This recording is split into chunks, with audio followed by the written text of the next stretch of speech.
¿Empezar o todavía? Buenas tardes, doctora. Sí, Listo. Cristian, gracias por la asistencia. ¿Me mandas también la de hoy día, por favor? sí, doctora, no se preocupe.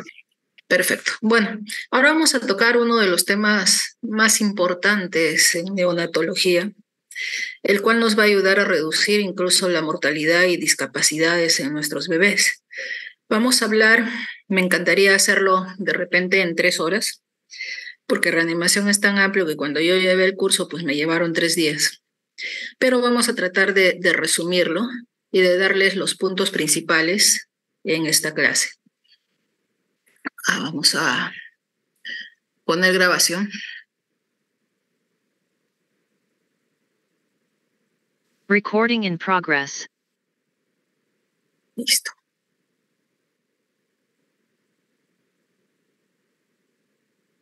Muy bien. Y la pregunta sería, ¿no? ¿Por qué aprender reanimación neonatal? Se sabe, jóvenes, que la asfixia al nacer a nivel mundial es responsable de más de 3 millones de muertes neonatales al año. Imagínense la cantidad de bebés que mueren por este gran problema que es la asfixia. Y si nosotros vemos un poquito el manual de reanimación neonatal, nos hablan, ¿no?, de qué recién nacidos van a requerir reanimación. Miren, del 83 al 90% de bebés a nivel mundial efectúan una atención inmediata normal, no una transición a la vida extrauterina sin ningún problema. Entonces, ¿en quiénes nos vamos a concentrar más? En ese 7 a 10% que necesitan de algún tipo de ayuda para iniciar la respiración. De estos, ya se sabe que 5 a 10% solamente necesitan estimulación táctil. Y un 3 a 6% van a requerir ventilación con presión positiva. Y si recordamos un poquito más, de este 10%, menos del 1% va a necesitar una reanimación cardiopulmonar avanzada. Entonces, si nosotros aprendemos bien a hacer la reanimación básica, vamos a salvar al 99% de este 10%, quedando solamente ese 1% para esta reanimación avanzada. Y miren, de esta avanzada, el 0.1% sale con compresiones torácicas y el 0.05% nada más requiere del uso de medicamentos. Muy bien. ¿Cuáles son los signos más usados para evaluar la condición de nuestros bebés? O sea, ¿cuáles serían esos signos clínicos que nos van a decir que mi bebé no va a tener una adecuada transición? Primero, vemos el esfuerzo respiratorio, que puede ser irregular o puede estar ausente. Si hay ausencia de respiraciones, ¿a qué nos estamos refiriendo? Al apnea, ausencia de respiraciones por más de 20 segundos. O de repente también mi bebé está respirando muy rápido, está en una taquipnea. El otro signo anormal es la frecuencia cardíaca lenta, evidentemente llamada bradicardia, o frecuencias cardíacas rápidas, que son las taquicardias. Si hay un tono disminuido, si hay baja saturación de oxígeno, y también la presión arterial si está baja. Y le pongo un interrogante, ¿por qué? ¿Cuántos de los servicios de atención inmediata, diremos, en nuestro país y en el mundo, controlan la presión arterial desde centro obstétrico? Yo creo que ninguno. Generalmente ya la medida de la presión arterial la tenemos en las unidades de cuidados intensivos, ¿no?, donde tenemos monitores multiparámetros con medida de presión arterial. Ahora no me quiere. Muy bien, y debemos recordar que hay diferencias entre reanimar a un adulto y reanimar a un neonato. Porque sabemos que el adulto, cuando hace un paro cardíaco, generalmente es por una complicación, por un traumatismo, o es una complicación por una enfermedad cardíaca ya existente. Mientras que el neonato no tiene enfermedad cardíaca existente y tampoco hay un traumatismo por ahí. Y generalmente en el adulto Estos paros cardíacos son causados por arritmias repentinas que impiden ya que el corazón circule sangre eficazmente. Puede haber disminución en la circulación cerebral y así como el adulto pierde el conocimiento y deja de respirar rápidamente.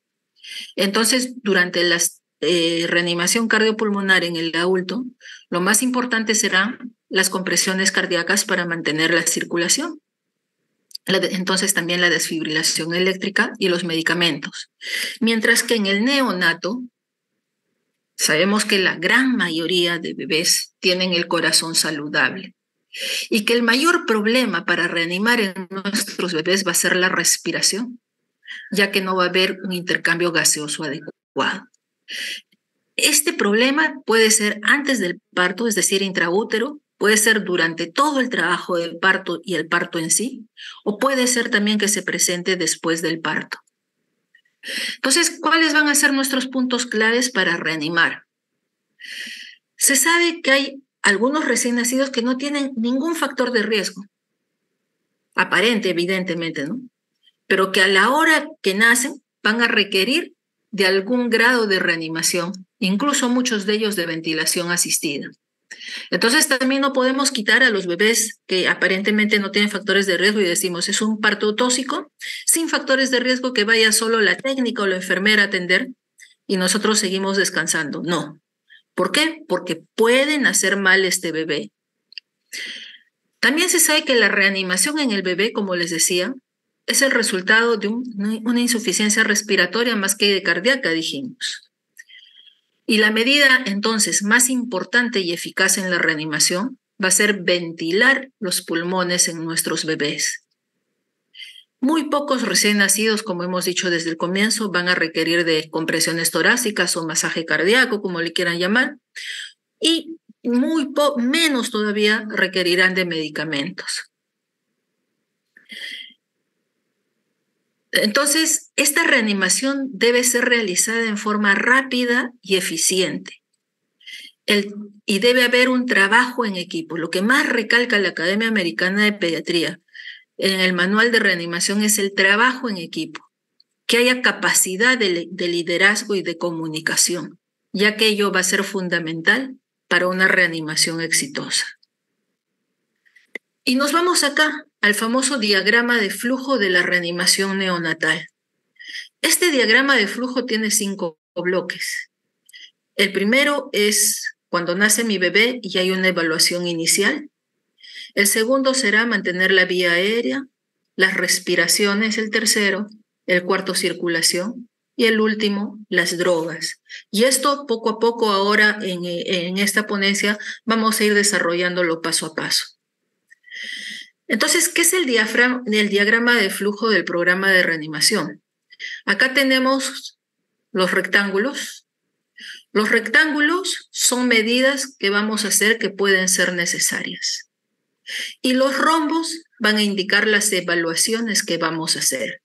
Por ejemplo, mi bebé nace.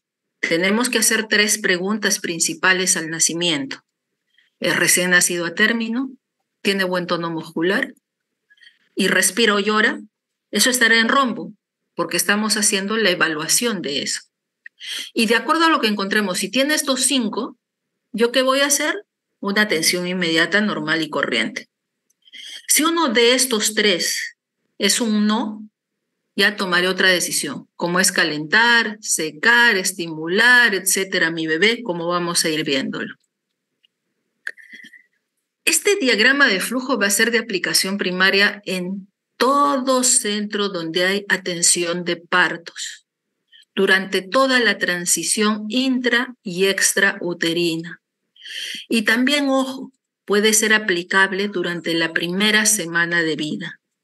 Entonces, es sumamente importante conocer bien este famoso diagrama de flujo. Y vamos a la primera parte. En la primera parte nos dicen, antes de que nazca mi bebé, debe haber un asesoramiento prenatal.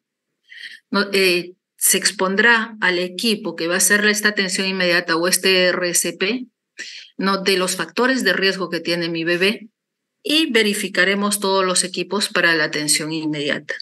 Entonces es necesario estar siempre preparados para iniciar una reanimación. así que no hayan factores de riesgo, dijimos. Entonces, es importante anticiparnos a una necesidad de reanimación antes del parto.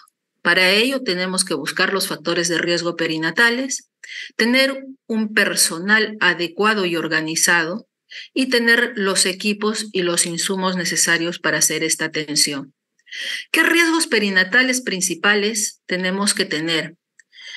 En todo nacimiento debemos al obstetra o al ginecobstetra hacer estas 4 preguntas. ¿Cuál es la edad gestacional esperada? ¿El líquido amniótico es claro? ¿Hay algún factor de riesgo adicional?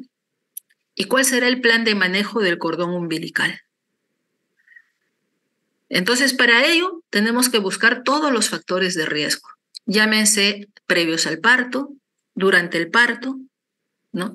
Y tenerlos siempre presentes en caso se presente alguna complicación con nuestros bebés.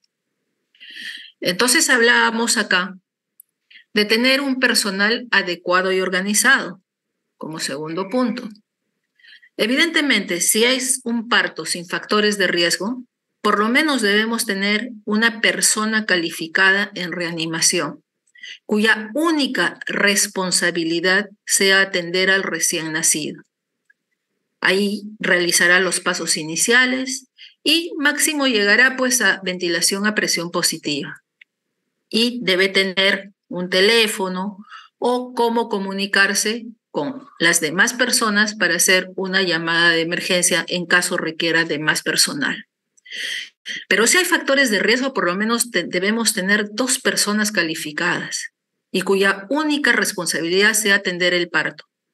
Al recién nacido, perdón. ¿Por qué les digo esto? Porque muchas veces, y eso pasa en los centros de salud, y eso lo van a ver cuando hagan serums, que la misma persona que atiende el parto también atiende al recién nacido y probablemente con los mismos guantes y probablemente les complique más que habiendo otra persona. ¿Por qué? Y estas 2 personas deben saber inclusive intubaciones endotraqueales, compresiones cardíacas, realizar accesos vasculares de emergencia, administrar medicamentos. Entonces debemos tener un adecuado equipo de reanimación, ¿no? Y ese equipo debe identificar a un líder que va a ser el que va a dirigir, diremos, todo lo que es la reanimación. Habrá que discutir los posibles escenarios que se puedan presentar una vez que nazca nuestro bebé. Y a cada personal que está en el equipo de reanimación se le deberá asignar roles y responsabilidades. Si hablamos de personal adecuado y organizado, evidentemente debemos de ver cuáles son sus habilidades conductuales, ¿no? Y siempre enfocados en el trabajo en equipo, siempre anticipándose, planificando, usando toda esa información disponible, usando recursos disponibles, ¿no? Conociendo el entorno, identificando claramente, evidentemente, al líder, ¿no? Y ahí tienen ejemplos de qué cosa hacer en cada caso. Y por último, ver qué equipos tenemos. Entonces habrá que asegurarnos que todos los equipos estén disponibles, tener todos los insumos. Y habrá que hacer una lista de verificación de estos insumos. Acá tenemos una lista que vamos anotando con qué contamos para hacer una adecuada reanimación. Entonces yo me voy preguntando en mi cabeza, ¿no? Si mi bebé, de repente hay posibilidad de que haga hipotermia, ¿cómo caliento a mi bebé? ¿Tendré una cuna de calor radiante o solo la pancita de mi mamá? De repente tiene secreciones, ¿con qué voy a despejar esas vías aéreas? ¿Será con una pera de goma? ¿Con una sonda orogástrica instalada al equipo de aspiración? ¿No? ¿Cómo le escucho yo los latidos cardíacos? ¿Será con un estetoscopio? ¿Será de repente con un oxímetro de pulso o con un monitor? ¿No? ¿Cómo lo ventilo? ¿Tendré una bolsa de reanimación para ventilar a mi bebé con máscara? ¿Tendré los tubos endotraqueales a la mano para poder intubar? Etcétera. Acá tenemos los equipos mínimos necesarios, como es la bolsa de reanimación, el laringoscopio con hojas rectas, No, los tubos endotraqueales sin CAF, es decir, sin su baloncito para inflar, su estetoscopio, sus ondas de aspiración, etc. Entonces, estamos en este primer paso de preguntar, de hacer las 3 preguntas. Nacido a término, tiene buen tono, respira o llora, y me dice que sí. Si es sí, permanecerá junto a la madre, no se le hará la atención inmediata, o sea, calentaremos al bebé, mantendremos una temperatura normal, ¿no? Habrá que posicionar al bebé para colocarlo en una posición de olfateo para que pueda respirar tranquilamente. Si es que hay secreciones, habrá que aspirarlas, secarlo y estará el bebé en una evaluación constante. Lo principal es mantener la temperatura normal en estos casos, ya que la temperatura de inicio es un fuerte predictor de mortalidad. Se dice que por cada grado centígrado que tengamos por debajo del rango, o sea, por debajo de 36,5 a 37,5, la mortalidad aumenta en un 28%.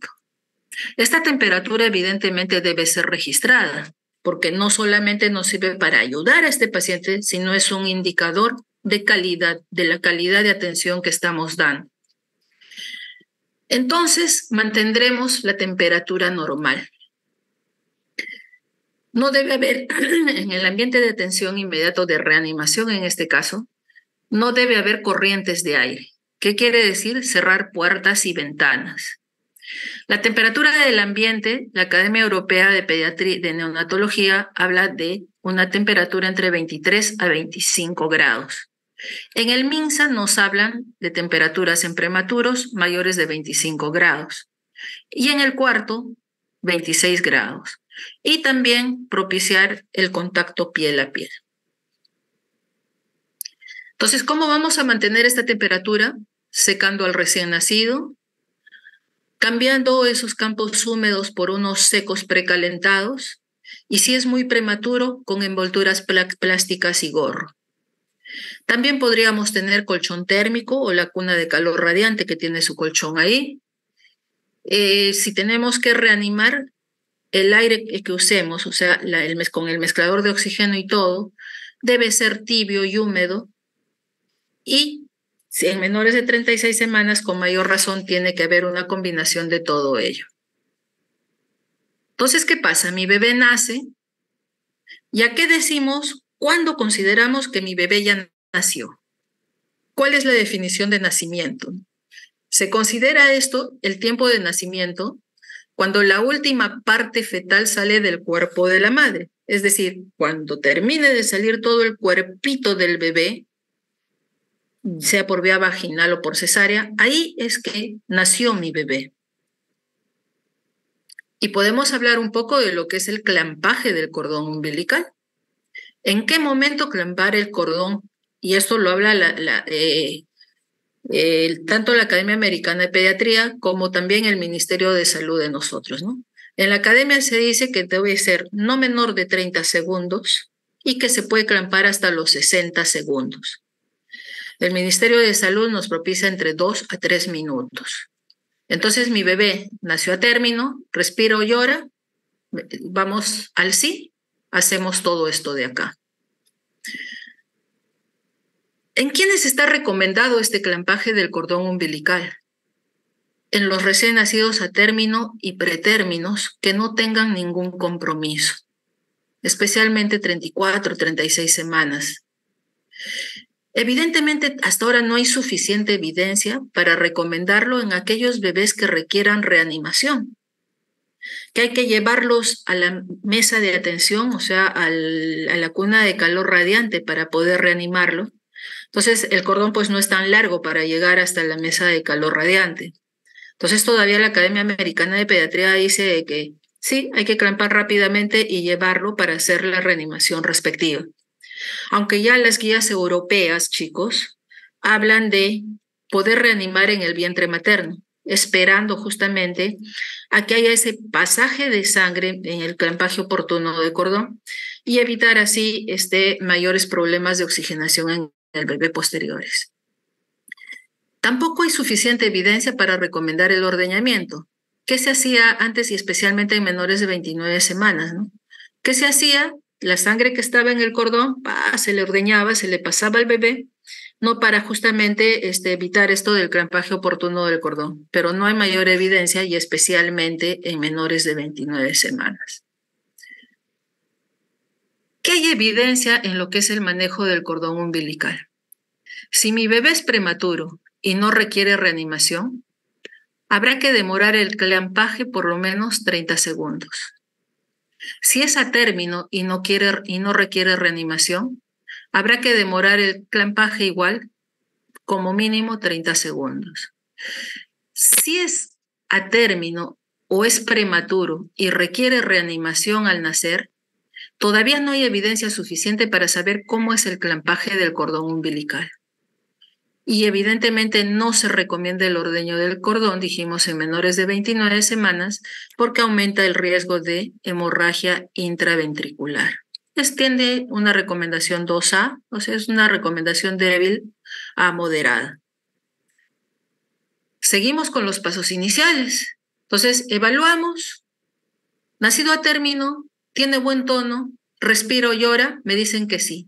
¿Qué debo hacer? Los pasos iniciales de la atención del recién nacido, que son estos 5. Proporcionar calor, secar, estimular, colocar en posición la cabeza y el cuello y eliminar las secreciones si fuera necesario. Y en ese orden, jóvenes. Esto sí les pido que se aprendan de memoria. Y habrá que seguir controlando a mi bebé después de haber hecho estos pasos iniciales. Deberé controlar la respiración, el tono, la actividad de mi bebé, el color y la temperatura para ver si requiere de intervenciones adicionales. Pero ¿qué pasa si me dicen, no, de repente no es a término, o no tiene buen tono, o no respira, o no llora? Entonces acá vamos.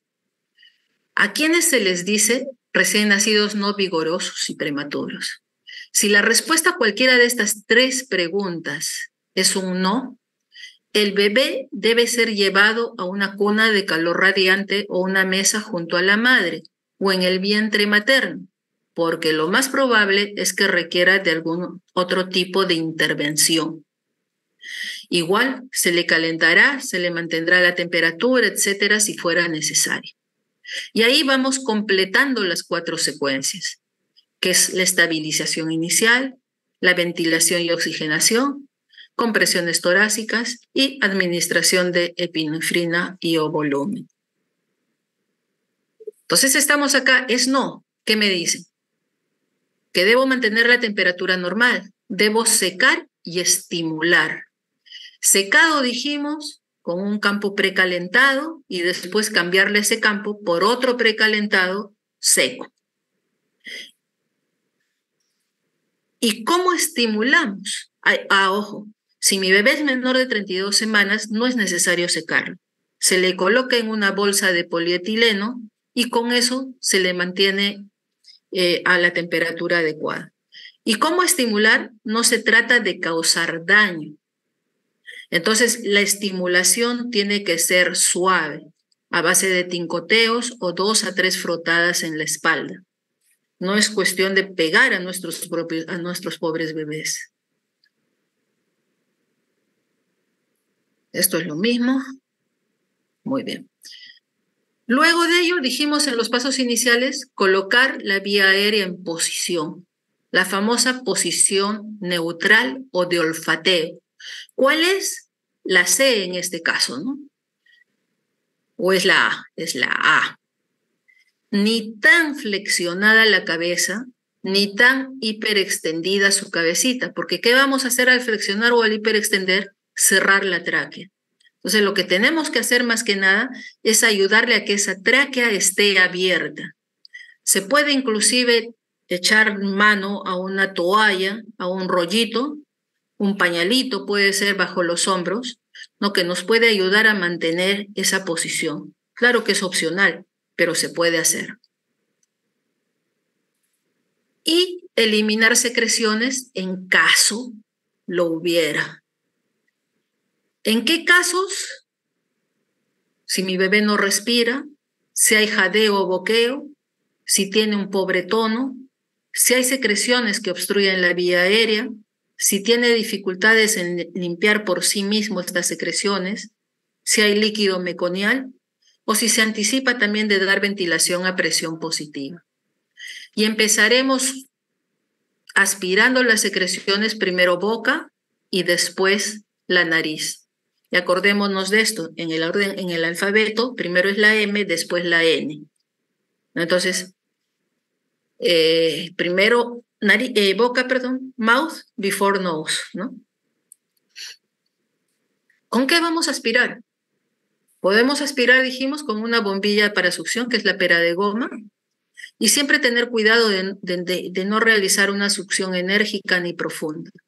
O puede ser también con estos equipos de aspiración, ¿no? Con sondas de aspiración, que la presión negativa no debe ser más de 80 a 100 milímetros de mercurio.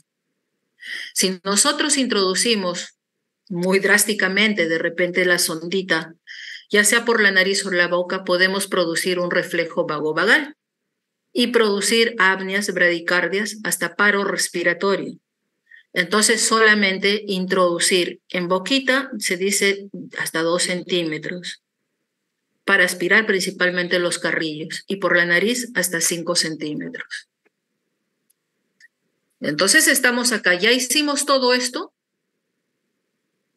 y lo siguiente sería ya evaluar si mi bebé está respirando adecuadamente, es decir, si está presentando apneas o boqueos, o si su frecuencia cardíaca es menor a 100 por minuto. Entonces, ¿qué es lo que evaluamos primero cuando tenemos un no en la primera pregunta, en las primeras 3 preguntas? Si respira y cómo está su frecuencia cardíaca.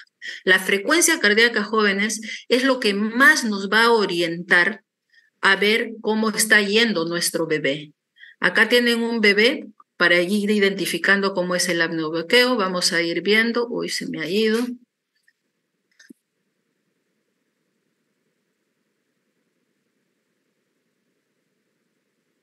Ya está, miren cómo está respirando ese bebé.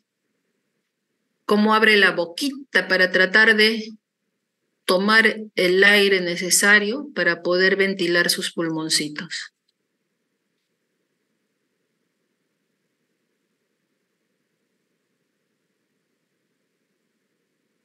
¿No? Así es fácilmente identificable cómo es el boqueo, la famosa respiración boqueante en nuestro bebé.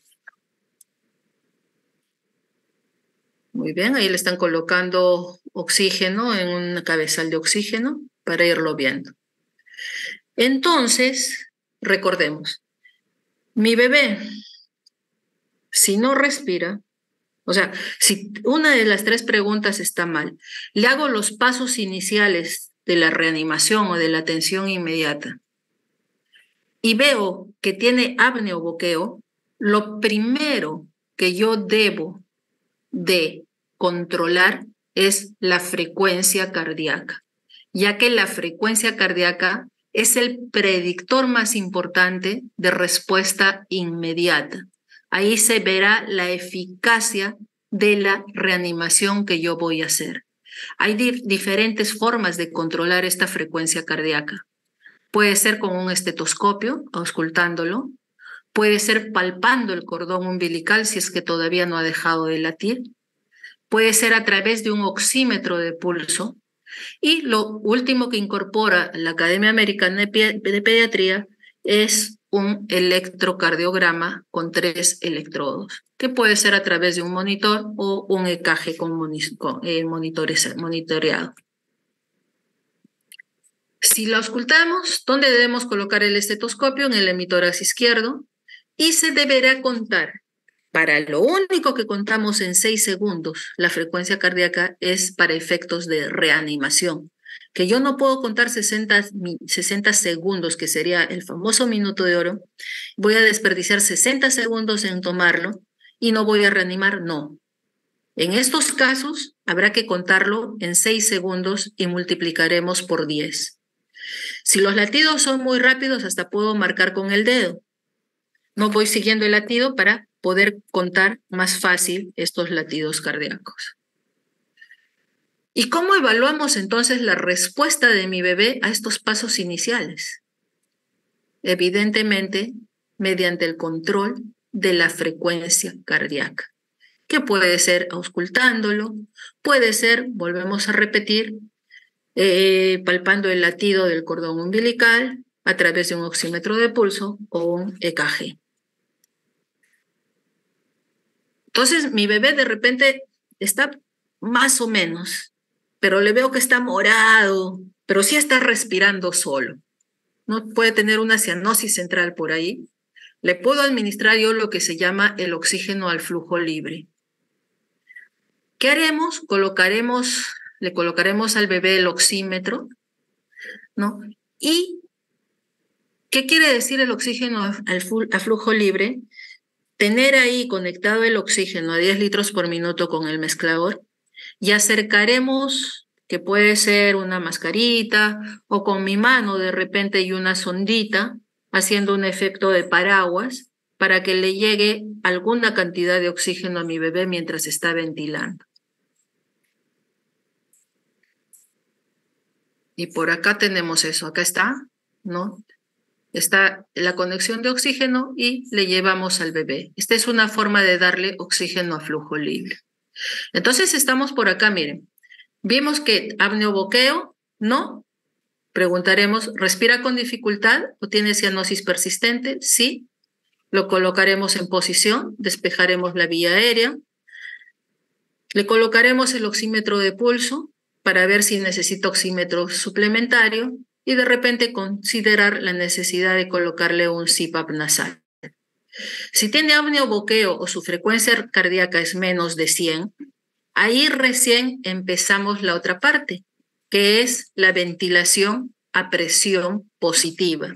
¿Con qué? Con bolsa y máscara o de repente con el reanimador en pies en T. Y evidentemente para esto ya estoy colocándole también el oxímetro de pulso y considerar también colocarle el monitor de EKG. ¿Para qué? Para ir monitorizando la saturación de oxígeno que debe tener. ¿Dónde le colocamos el oxímetro? En la muñeca derecha.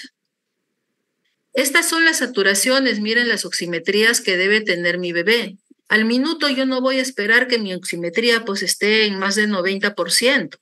Al minuto va a tener solo un 60-65%. Recién a los 10 minutos va a llegar entre 85 a 95%. Entonces, recopilando un poquito, ¿cuándo se indica el oxígeno suplementario y cómo se administra? Se usa cuando la lectura del oxímetro se mantiene por debajo del rango objetivo para la edad del bebé, o sea, por debajo,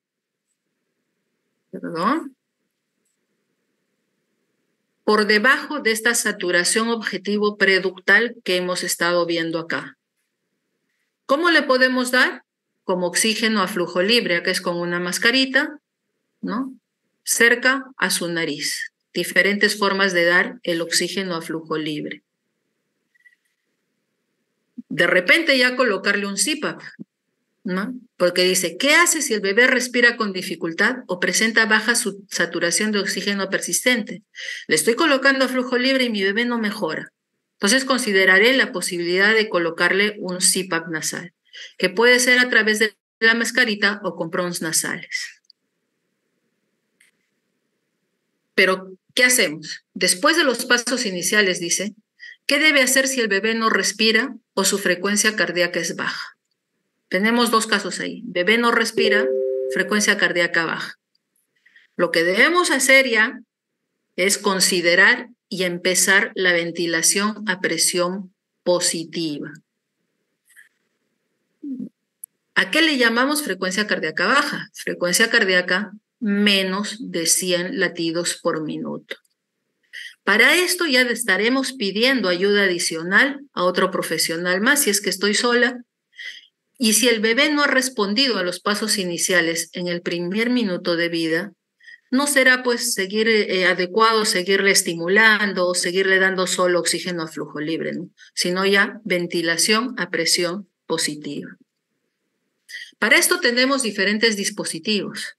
El más conocido es el primero, que es la bolsa de reanimación autoinflable, mal llamada Ambu. Es una de las marcas que hay, porque hay diferentes marcas. Se llama bolsa de reanimación autoinflable. También podríamos usar las bolsas infladas por flujo o las bolsas de anestesia. ¿De qué requieren? De fuente de oxígeno y de aire, por un lado, y por otra, que esté bien colocada la mascarilla en mi bebé para que esta bolsa se pueda inflar.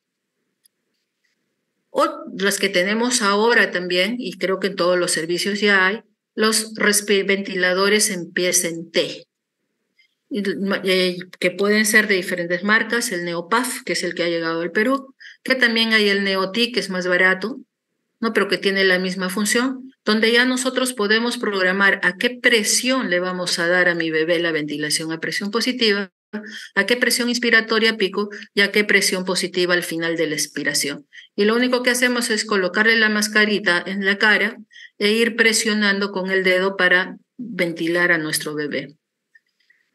Hay diferentes técnicas para sostener esta máscara facial. La más usada es la primera, la de los 2 puntos arriba. Ponemos nuestra mano en forma de C y con los otros 2 dedos levantamos la barbilla. Pero si no podemos hacerlo, podríamos usar la técnica de la araña. Y la última también, que viene en el último manual, es la técnica de 2 manos con tracción mandibular. Para esto necesito yo de 2 personas para hacer la de las 2 manos, porque uno fijará bien la mascarilla y será otra persona quien le dé la ventilación a mi bebé. Entonces, ¿qué cantidad de oxígeno yo debo darle a mi bebé en cada ventilación que le dé? Se dice que a los bebés de 35 semanas o más, yo puedo empezar con un FiO2 ambiental. ¿Qué quiere decir? Oxígeno al 21%. Entonces colocaré mi mezclador, pongo el oxígeno a 10 litros por minuto y acá en el mezclador pondré 21%. Pero si mi bebé tiene menos de 35 semanas, iré jugando entre 21 hasta 30%. Si con eso mejora, qué chévere. Pero si no mejora, el FiO2 yo puedo ir aumentando de 5 en 5 o de 10 en 10 hasta que mi bebé mejore más. ¿Cuánto de presión positiva al final de la expiración debo darle? Eso también tenemos en las bolsas autoinflables. Se dice que debemos empezar, la Academia Americana habla en 5 centímetros de agua, mientras que la europea dice que podemos empezar hasta en 6 centímetros de agua. ¿Y cuál será la presión inspiratoria pico que yo le voy a administrar para insuflar bien esos pulmones? Si es un atérmino, 30 centímetros de agua. Y si es un prematuro, entre 20 a 25 centímetros de agua. ¿Y cómo le voy a dar yo esta ventilación? ¿No? La idea es darle entre 40 a 60 respiraciones por minuto. Entonces, para eso hay un cantito ahí que dice respira, donde yo le doy la ventilación y después cuento 2, 3, soltando de darle la ventilación. Entonces es respira 2, 3, respira 2, 3. Al decir respira, le estoy insuflando. El 2, 3 es soltando la bolsa o en la pieza en T soltando también la mascarita. De manera que esta operación de respira 2, 3 debe durar un promedio de 2 a 3 segundos. No se debe dar insuflaciones sostenidas de respira y darle toda la bolsa, no. Ya que se ha visto que, primero, no disminuye la mortalidad, no disminuye las complicaciones como displasia broncopulmonar, tampoco disminuye las fugas de aire. Entonces es solamente darle lo adecuado. Y no se olviden del cantito, ya lo vamos a practicar cuando hagamos el taller también. Respira 2, 3, respira 2, 3, respira 2, 3. Y ahí empezaríamos el famoso minuto de oro. ¿A qué le llamamos el minuto de oro? Es el primer minuto de vida, diremos, que requiere reanimación mi bebé y que se debe usar para completar los pasos iniciales de la estabilización. Evidentemente, este tiempo no está precisado científicamente, pero se dice que si demora más de un minuto el inicio de la ventilación a presión positiva, probablemente mi bebé no mejore más rápidamente y tenga secuelas a largo plazo. Entonces, al minuto de oro ya debemos haber iniciado la ventilación a presión positiva. Entonces, estamos por acá. Estamos con la ventilación a presión positiva y el segundo reanimador se pone a controlar la frecuencia cardíaca a los 15 segundos que estoy dando yo mi ventilación a presión positiva y me avisa, la frecuencia cardíaca está aumentando. ¿Qué debo hacer yo? Continuar dándole la ventilación a presión positiva y esperar 15 segundos más para que haga una segunda evaluación, el segundo reanimador, para ver si continúa aumentando. Esto es lo más bonito. Pero ¿qué pasa si me dice, no está aumentando la frecuencia cardíaca, pero el pecho sí se está moviendo? En ese caso, continuaremos la ventilación a presión positiva, ¿no? Y esperaremos otros 15 segundos para ver si mejora esa frecuencia cardíaca. ¿Alguien tiene el micrófono prendido? Por favor, ¿lo pueden apagar? Quien tenga el micrófono prendido, apáguelo, por favor. Gracias. Y la tercera sería, ¿pueden apagar el micrófono, por favor? ¿Se pueden fijar quién es y díganle? Cristian, ¿me puedes ayudar?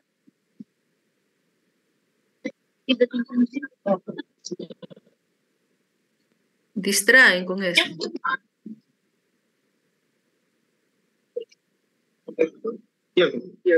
Ah, no puedo. Diego, Una, dos, tres. Happy birthday. Están cantando hasta Happy Birthday. ¿Qué hacemos? Happy birthday to you. Buenas tardes, doctora. Sería cuestión de que el delegado le haga saber al compañero y apague su micro. Eso le estoy pidiendo a Cristian. Doctora, disculpe, pero la persona que es el host puede silenciar. Sí, es que tengo que salir de todo. Voy a tener que salir. Voy a tener que dejar de compartir. ¿Quién es? ¿Eric o Diego? No, doctora, yo no soy, es Diego. Yo Diego, fui el que le dijo. Y Diego creo que es de mi grupo, ¿no?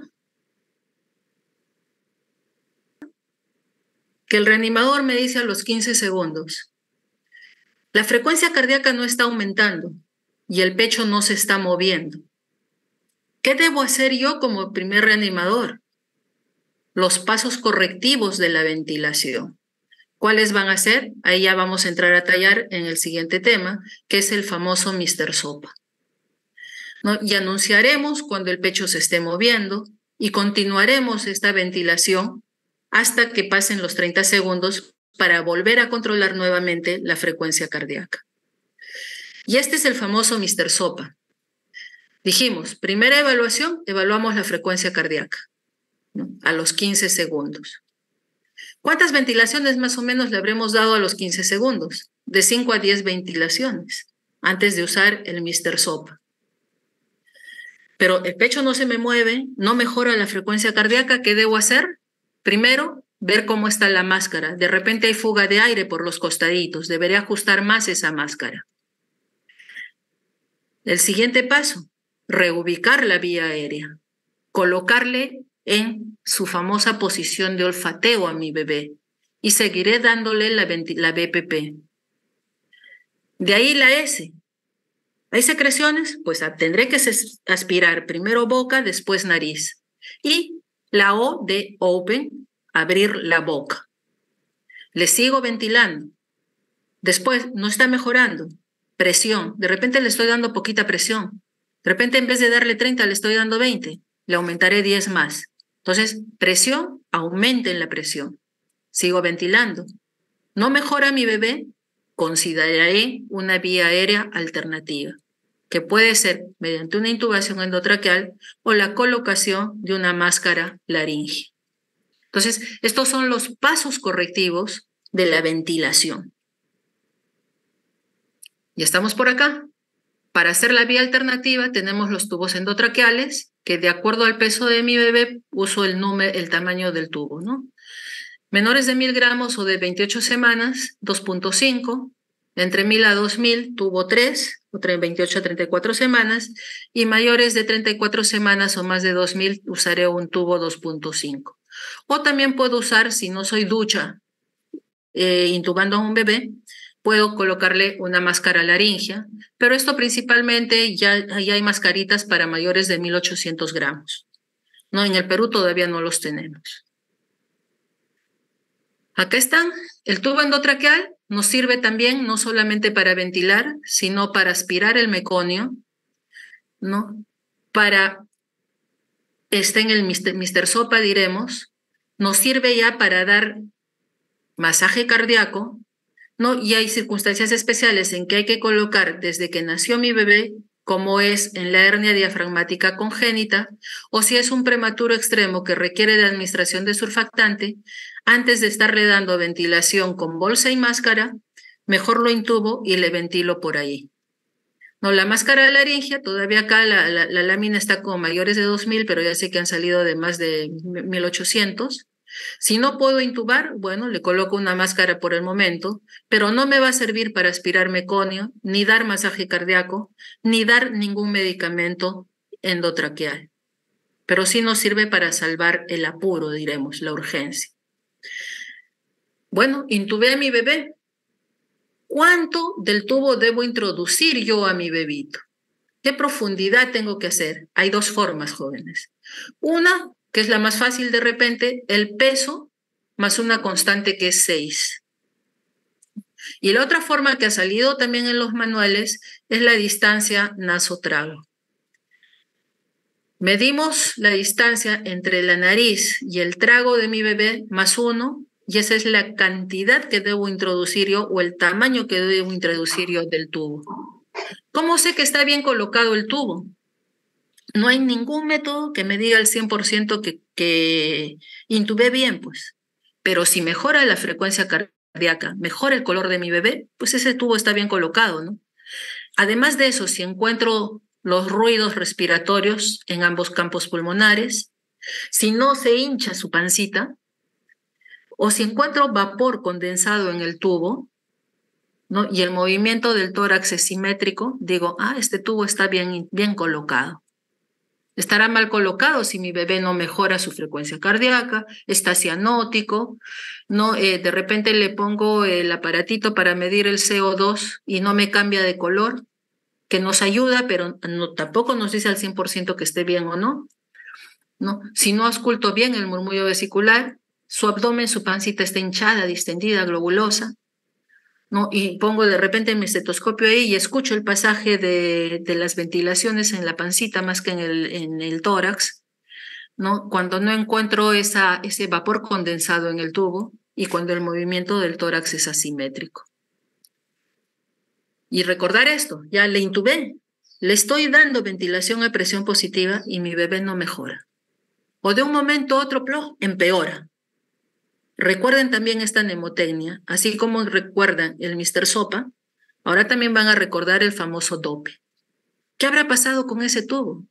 De repente se movió, se ha ido a un solo lado del pulmón, de repente se ha ido solo al derecho y al izquierdo no está ventilando. O de repente ese tubo se obstruyó, el meconio era muy espeso y obstruyó el tubo, entonces no hay pasaje de aire. O le di muy fuerte y le produje un neumotórax.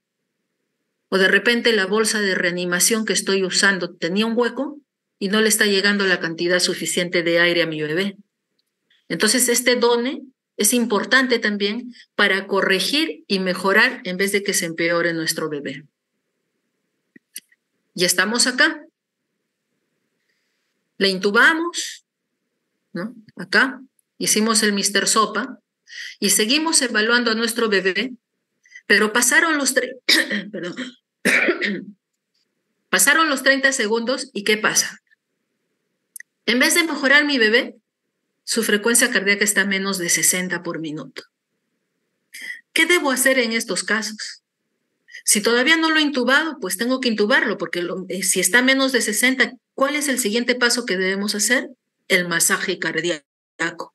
Y para hacer el masaje cardíaco, necesariamente yo requiero de que mi bebé esté intubado y que le coloque yo oxígeno al 100%. Y habrá que coordinar entonces la ventilación a presión positiva con masaje cardíaco. ¿Ya? Igual se evalúa como hemos estado viendo en antes. Entonces, para hacer el masaje cardíaco, hasta ahora, la mejor técnica es la de los 2 pulgares. Mejora más la presión sanguínea y hay mayor presión de perfusión coronaria con este masaje cardíaco. ¿Dónde lo voy a hacer? Acá tenemos a la izquierda de vuestras pantallas, tenemos el apéndice sifoides y vamos a hacerlo en la mitad, diremos, de una línea entre las mamilas hasta donde termina el apéndice sifoides. Ese es el punto que vamos a realizar el masaje cardíaco. Hay diferentes formas, como ven, pero la principal es la de los 2 pulgares. ¿Qué profundidad vamos a hacer? Se dice que 1/3 del diámetro antero-posterior. ¿Y cómo lo vamos a hacer? ¿Con qué técnica? ¿No? La de los 2 pulgares, dijimos. Hay otras formas, la de los 2 dedos, pero se necesita siempre que haya algo duro a nivel de la espalda, diremos, y es muy cansado, los dedos se cansan muy rápido. La academia ha sacado ahora estos otros 2, que es ya doblando las manos, ¿no? Pero todavía sigue siendo mejor la de los 2 pulgares. Y antes decíamos, cuando yo doy BPP, tengo un cantito, que era ventila 2-3, ventila 2-3. Cuando yo hago masaje cardíaco, ese cantito ya no me sirve. Entonces, ya tengo que hacer que en un ciclo que dura 2 segundos, tengo que dar yo 3 masajes cardíacos y una ventilación. De manera que en 1 minuto debo tener yo 120 eventos. Es decir, 90 compresiones y 30 respiraciones. Y para seguir más o menos eso, tengo que seguir este cantito. 1 y 2 y 3 y ventila. 1 y 2 y 3 y ventila. 1 y 2 y 3 y ventila. ¿Qué quiere decir el 1? Hacer la compresión. El I, dejar de comprimir. ¿Qué estoy produciendo yo ahí? Una sístole y una diástole. 1 y 2 y 3 y. ¿No? Y en el tercero se ventila. Entonces, no se olviden de esto. 120 eventos en 1 minuto. 90 masajes por 30 ventilaciones. Si sabemos que este problema de mi bebé, por el cual necesita ser reanimado, es por una causa de un problema cardíaco, podríamos hacer 15 masajes por 2 ventilaciones, ¿no? Pero quedémonos con la primera. 3 ventilaciones, perdón, 3 masajes, una ventilación. 3 masajes, una ventilación. Y acá vamos a ver eso.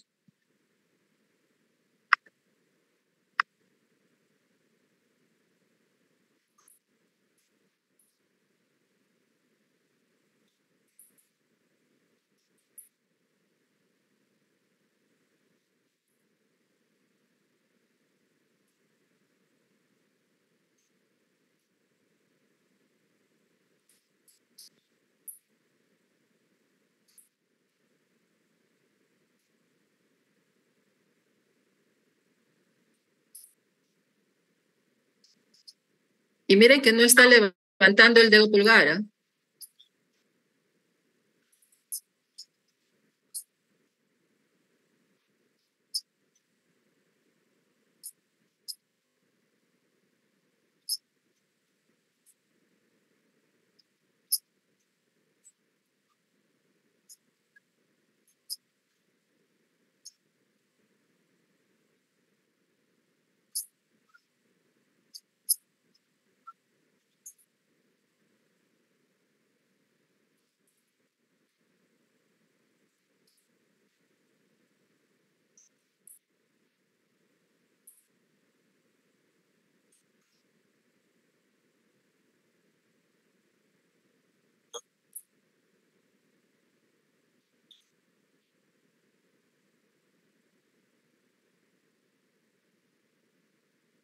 Muy bien. Y ya estamos pasando, hicimos todo esto, le dimos ventilación a presión positiva por 1 minuto. Controlamos a mi bebé y su frecuencia cardíaca está en menos de 60. Decidimos darle ventilación más masaje cardíaco. Para nosotros evaluar la respuesta, diremos, del masaje cardíaco que estamos dando, ya no vamos a reevaluarlo en 30 segundos. Esta vez lo vamos a reevaluar ya en 1 minuto, porque ese corazón tenemos que esperar que responda a los procedimientos que estamos haciendo. Pero ¿qué pasa? Yo le doy, estoy ya con ventilación a presión positiva, más masaje cardíaco 1 minuto, y su frecuencia cardíaca no mejora de 60, o peor, está menos de 60. Ahí consideraremos el uso de medicamentos. En este caso, la adrenalina. Entonces, ¿cuál va a ser la indicación de la adrenalina? Cuando le estoy dando ventilación a presión positiva por 30 segundos y no mejora la frecuencia cardíaca, le doy 60 segundos más de ventilación a presión positiva con masaje cardíaco, usando el oxígeno al 100%, y su frecuencia cardíaca está menos de 60, ahí pienso en darle la adrenalina. ¿A qué dosis? En el mercado en el Perú tenemos esta concentración, que es la concentración de 1 en 1000, que es 1 miligramo por mililitro. Yo necesito para administrar a mi bebé no la concentración de 1 en 1000, sino 1 en 10.000. ¿Qué voy a hacer? Cojo una jeringuita de tuberculina, 1 décima de adrenalina con 9 décimas de solución salina o solución fisiológica, como le quieran llamar. Con eso he convertido mi concentración a 1 a 10.000. Y de eso es que voy a usar a la dosis indicada, que acá la tenemos. Dosis inicial, si se sugiere que sea por vía endovenosa. Si por AOV no puedo conseguir una vena umbilical o una vena periférica, podría usar también la intraósea. Y la dosis es de 0.2 ml por kilo. Si no consigo por AOV ninguna de las dos vías, la primera dosis podría ser endotraqueal. Total, ya está intubado mi bebé, hasta poder tener un acceso vascular. Y la dosis acá es mucho más. Es 1 ml por kilo. ¿No? Luego de ello, evidentemente, una vez que ya tenga mi vía vascular, podré yo volverle a pasar por vía endovenosa. ¿De qué dijimos? De adrenalina de 1 al 10.000. ¿No? Les vuelvo a repetir, la endovenosa es la preferida. Y para ver cómo es la vía intraósea, para que la vean más que nada, acá tengo un videíto.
Muy bien. ¿Y cuándo considerar la administración de un expansor de volumen? Evidentemente, lo ideal es canalizar una vía endovenosa más que la intraósea, ¿no? Y tenemos la vena umbilical, que es fácil de canalizarla. Entonces, preferimos esa, pero también sepan cómo es la vía intraósea, diremos. Entonces, ¿cuándo consideramos un expansor de volumen? ¿No? Cuando el bebé no responde ya a los pasos, le he dado de todo y mi bebé sigue en choque, cada vez está peor. O también tiene algún antecedente de pérdida aguda de sangre. Por ejemplo, a veces estamos en una cesárea y clampan el cordón los ginecostetras y nos entregan al bebé, pero no lo clamparon bien. Es más, hasta la pinza se soltó, hasta se cayó y el bebé empieza a sangrar. Entonces, va a perder rápido gran cantidad de sangre y sabemos que su volemia es baja, ¿no? Entonces, en ese caso, inmediatamente le canalizamos la vía, le colocamos su expansor de volumen y mi bebé mejora rápidamente, ¿no? ¿Qué expansor de volumen usamos rápidamente, diremos, y fácil? La solución salina, al 0.9%, 9 por mil, como le quieran llamar, a dosis de 10 ml por kilo. También podríamos usar glóbulos rojos empacados o negativos, ¿no?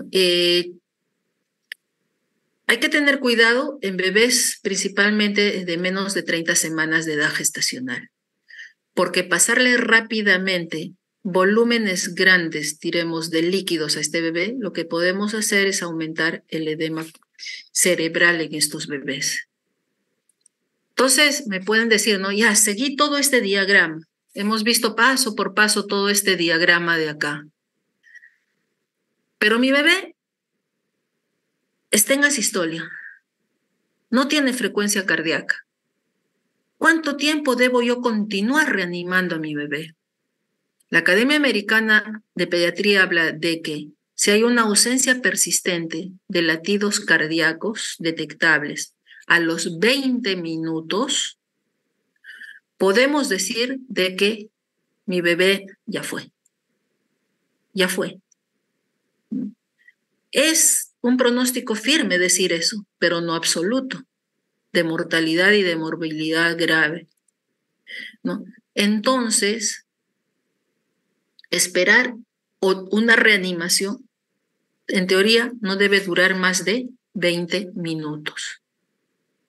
Hay algunas situaciones en las que no es ético, en las que es ético, mejor dicho, no iniciar una reanimación.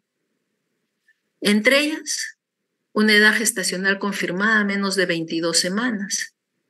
No son tan chiquititos que probablemente tienen máximo 500 gramos de peso. La academia también habla de defectos estructurales congénitos graves y anomalías cromosómicas graves, aunque no son al 100%, también diremos, indicaciones de descontinuar una reanimación y dependerá del médico responsable, ¿no? Entonces, para eso, la academia sí habla de estas tres que no hay que reanimar ya, no iniciar una reanimación. Una edad gestacional menor de 22 semanas o 23 semanas, habla la academia, o un peso menor de 400 gramos. Aunque les cuento que, por decir, en Estados Unidos están sacando bebés de 350 gramos. Claro que con un pronóstico malo en el futuro, ¿no? Bebés con anencefalia, como es el caso, o trisomías 13 confirmadas, ¿no? Son indicaciones de no reanimar al bebé. Entonces, jóvenes, ya estamos terminando y simplemente dejarles este mensaje, ¿no? Si puedes curar, cura. Si no puedes curar, alivia. Si no puedes aliviar, consuela. Y si no puedes consolar, acompaña. Gracias por vuestra atención. Y si hay preguntas, por favor.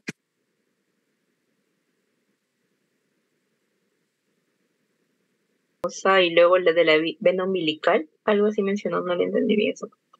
Para la administración de medicamentos, la vía, especialmente de adrenalina, la vía de elección es la endovenosa, cualquiera, sea una vena periférica o a través de la vena umbilical, que también es una vía endovenosa.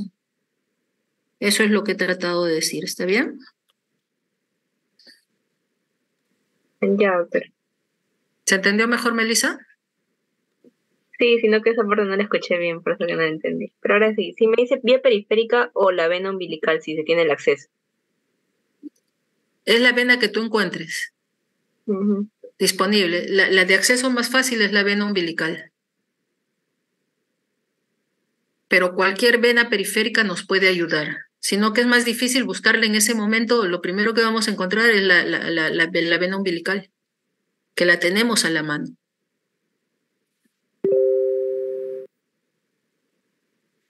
¿Alguna otra pregunta?